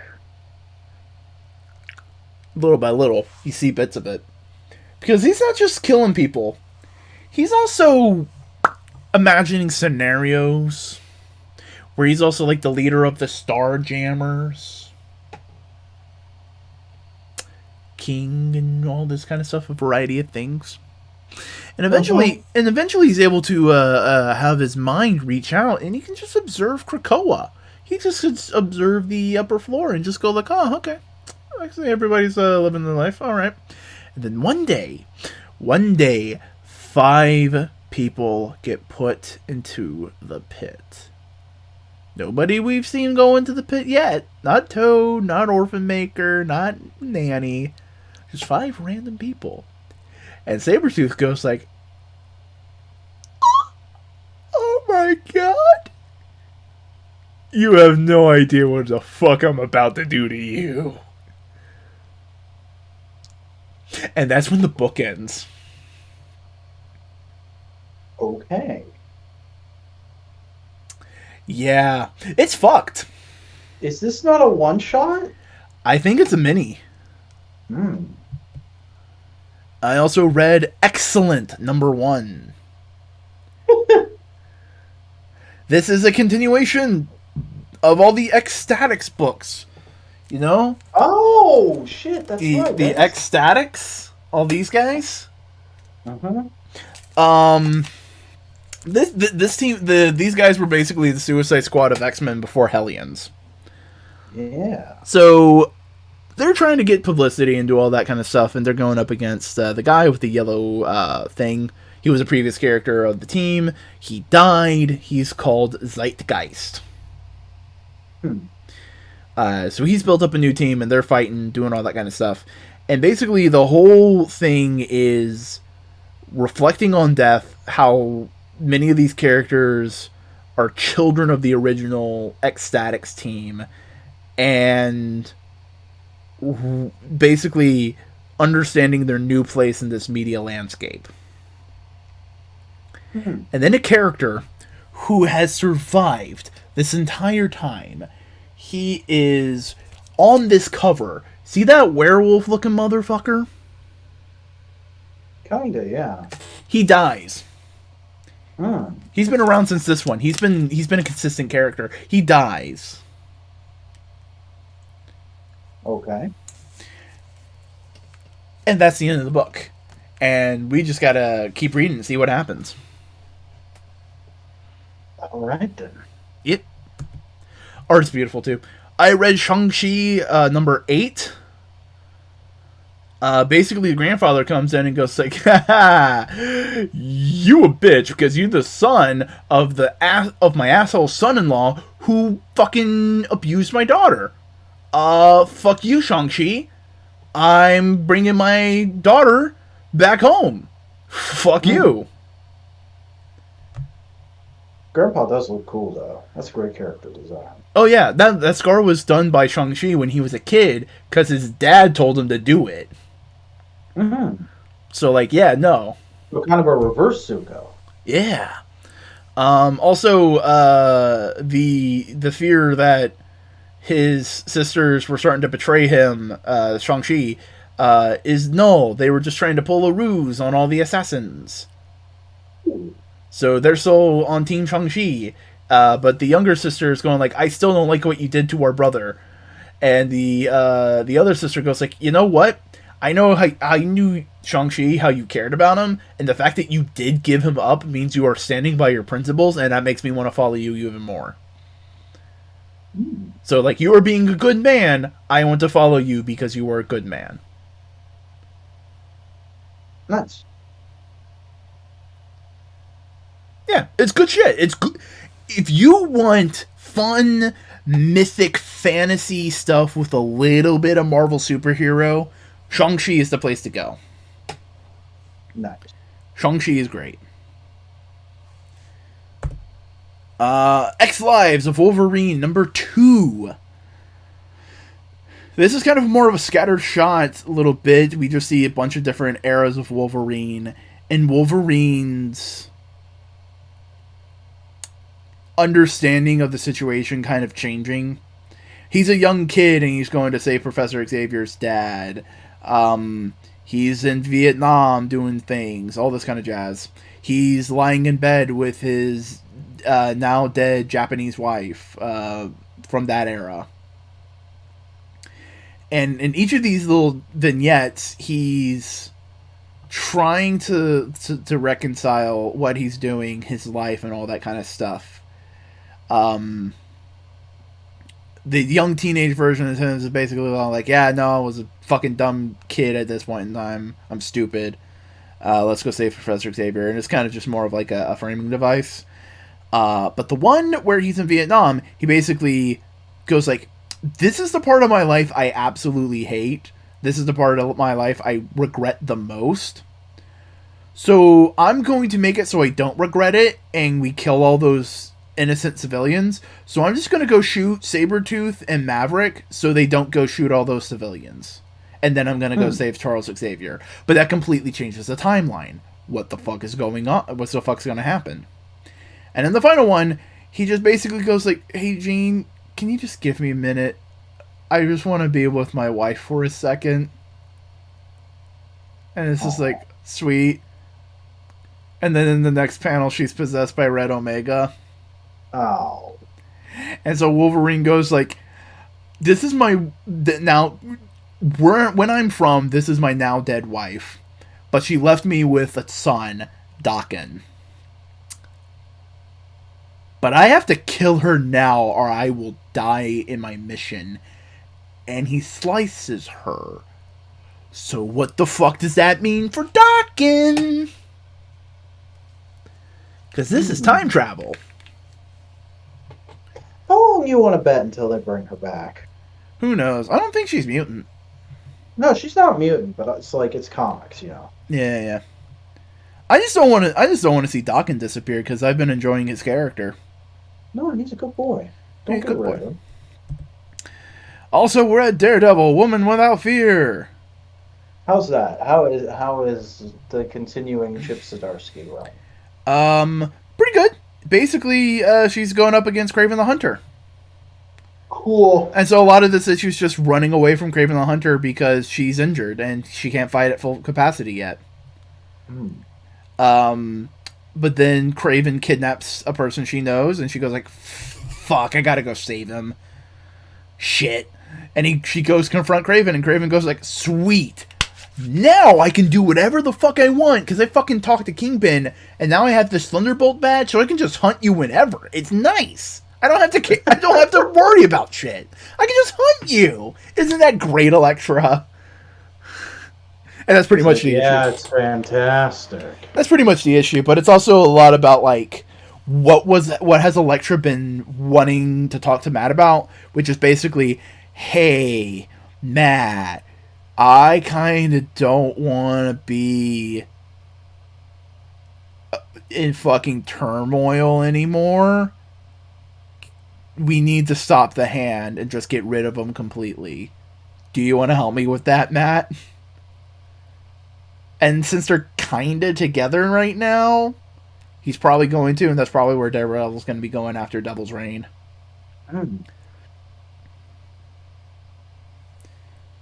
Alright. And then I read Fantastic Four Reckoning War. Isn't that a Dan Slott book? Yes, but it's the big event, and I just want to know Why would you do that? Because I want to know what's going on. Buddy, pal, no. So we finally find out why the Watchers are the Watchers. We gave a backstory and an origin for the Watchers. See, they were the first sentient race to create advanced technology. They thought, yo, wouldn't it be cool if we shared it with people? So they shared it with this one race of people, and they became advanced, and then they became warlike, and then they started destroying shit. And the Watchers were like, oh, fuck. So they're the Guardian. No. They're literally the fucking Guardian. Yeah. So basically, they sequestered the area that they fucking destroyed because they all killed each other. The race that the Watchers gave technology to, all except one dude, who's now called Reckoning, and he's coming to fuck over the Watchers. This is starting to sound like a bad comic book plot. He also looks like a World of Warcraft orc. And you want to know how we got all this? Starting to look like a Todd McFarlane action figure. You want to know how we got all this information? How? Because he wanted to stop the Watchers from knowing what's going on. Because Uatu was about to tell all of his Watcher friends, "Hey, you know that fucker we fucking did the thing to? Yeah, he's coming back.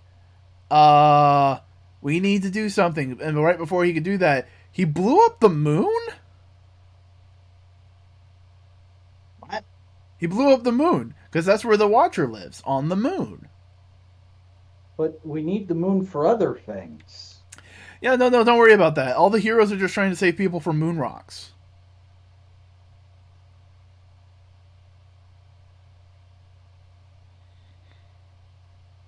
Okay, Dad.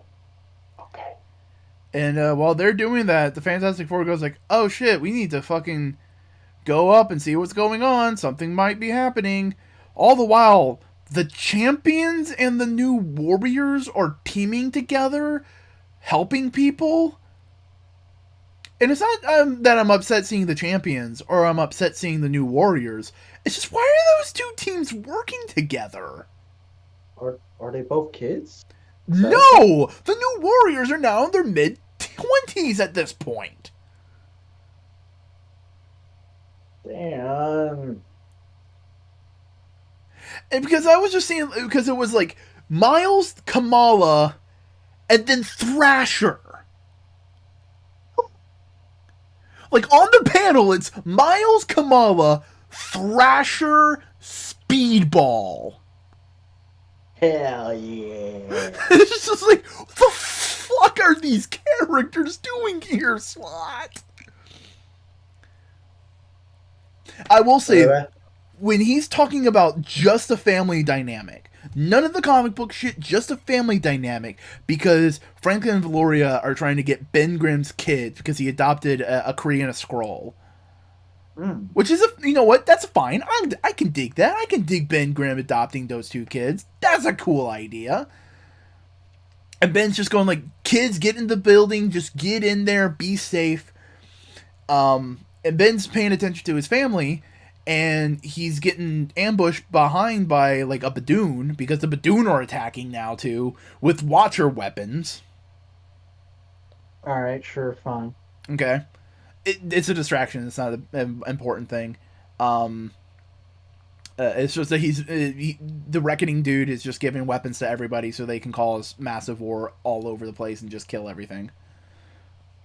But Ben Grimm's not paying attention, so his Kree son punches an alien behind Ben Grimm, and he just looks at Ben Grimm and goes like, "Dad, you weren't your back was turned and you couldn't see. I just wanted to help you." And Ben just goes like, "Yeah, no, kid, I understand and I'm proud of you, but I don't want you to ever have to fight again, so I'm going to fight twice as hard so you never have to." Which is just like, yeah, that's Ben Grimm. That's what Ben Grimm would say to his son. That's good. Because how they found the Kree and the Skrull, where they were in a gladiatorial game for a casino. So like he saved them from that, and he's like, I don't want you two to ever have to fight. Also, apparently, Johnny's powers are different right now. Sure. The best way to put it is he is the Human Torch version of the Thing. He got blasted by more cosmic radiation, so now he's always on fire and he can't turn it off. Oh boy. But it's also a more powerful fire because he can be on fire in space.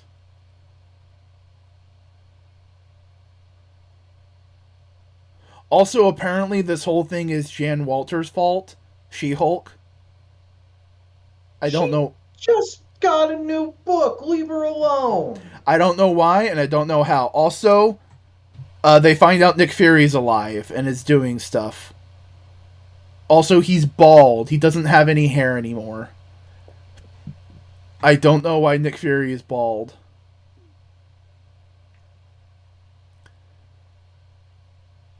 I don't like Dan Slott. Where did you lie, frankly? Please, Marvel, let this be Dan Slott's last Fantastic Four story. I just want to read Fantastic Four. Please. Please. Alright. But that's all the comics we read this week. Do you have any final thoughts about the comics we read this week? Alright. Alright. It's a meh week, honestly. I mean, Some interesting stuff, but nothing super exciting. has Supergirl ended yet? Or is there like one more issue? No. The final issue is in 2 weeks? Okay. 2 weeks, yeah. I have a feeling you're just not going to like comics till that issue comes out. No, because there's I forget what, but I know there is stuff that comes out the week before that I usually get really into. I'm yoking. But, yeah. So why don't you tell people about where they can find you? Hi everybody, I'm a vacuuminator. I'm a guy who makes videos about things and stuff. I haven't made videos about things and stuff in a little bit. I should probably fix that. About things and stuff? YouTube.com/thevacuuminator. Like, follow, subscribe. I'm on Twitter, tweeting and tweeting about stuff. Fucking YouTube.com, Twitter.com, @thevacuuminator. Follow me, yes. Follow me on Instagram @the_vacuuminator. I take photos of things like my dog, and yes, and oh, it's good. Oh, look at this. Look, toys. Yes, I like toys. You good? Ah! Hey, guess what? What? Hey, I'm Boingo Writer. Do you want to see streams? Twitch.tv/BoingoWriter. You want to see video essays and editorial stuff? Go to YouTube. Boingo Writer. YouTube.com/C/Boingo Writer. I remember fucking codes. Eh. Hey, you want to follow me on Twitter, TikTok, and Instagram? It's Boingo_Writer. Heh. So, Indian V-Boy punished Vac. Hey, Vac, have you heard about a thing called Modular Media? Unfortunately. Do you know what it is? Isn't that like a YouTube channel or some shit? Yeah, it's a YouTube channel where a bunch of fuckheads just make a bunch of podcasts and stuff. There's this one podcast called No Prize where they talk about comic books and stuff. They have another podcast, Modular Media Wrestling Podcast, where two guys who happen to look like me and you talk about professional wrestling. Whoa. They also have one called Components where they just shoot the shit and talk about whatever. Wow. And there's another podcast. It's called Twit. I think you might know more about it. Don't they talk about like fucking Big Bang Beetleborgs or some shit? Yeah, Big Bad Beetleborgs. But yeah. I mean, if you want, you could always like and comment and subscribe on their YouTube videos and do all that kind of jazz. And if you're listening to it on our podcasting platform, you could always follow and give a review because that would help them out. Or, you could just make like the rest of us and look at pictures of Taylor Swift's sexy butt. Enough said.